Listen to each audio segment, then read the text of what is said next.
October is Domestic Violence Awareness Month, and this week more than 250 people are in Albany at the state capitol for the first ever Lethality Summit.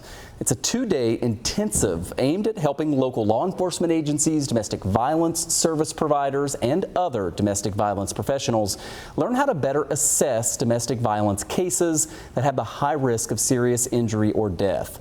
Now, the state says that more than 8,700 patients were treated in New York hospitals in 2022 for domestic violence related injuries.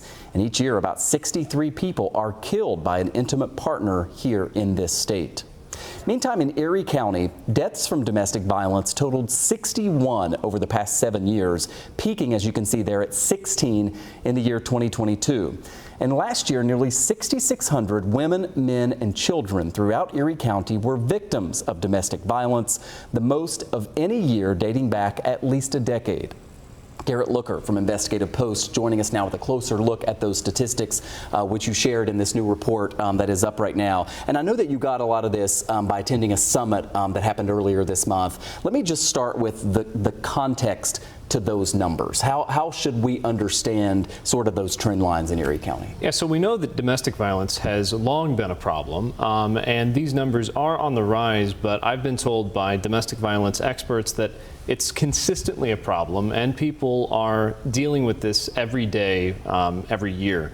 Now, the individuals that I spoke with at the summit told me that the entire system of domestic violence that is built to help victims, it's quite complex. And as you mentioned at today's summit, there are different corners, advocates, law enforcement, experts that are meant to help people. And what I was told by those experts at the summit was that there's a lack of communication, and that's what they're trying to build. They're trying to build that communication so that they can help the people that need it the most. And what we're always told by folks in this space is that domestic violence cases are so underreported that the numbers obviously are higher than we had on the screen there.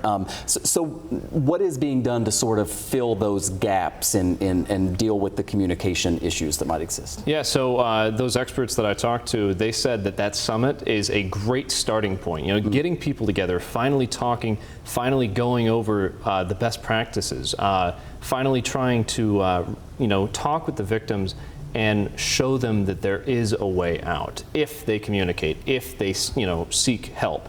And those numbers, as you saw and as I saw, they are high. 2023 was 6,600 victims, the highest it had been in 10 years. So those experts and advocates are telling me that it's a problem that's on the rise. And they're trying to build those avenues of communication to help those victims. And that was some video there, obviously marking Domestic Violence Awareness Month at Haven House on Delaware Avenue.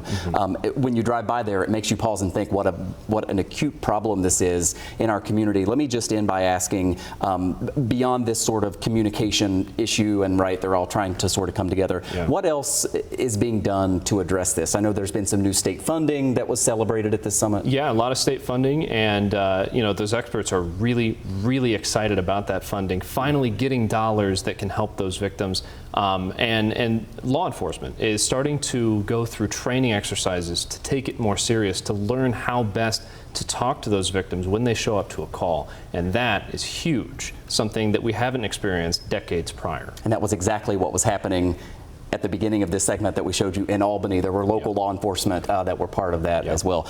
Make sure to go to investigativepost.org and read Garrett's reporting. Such an important topic. Thanks for discussing with us, Garrett. Good to see you.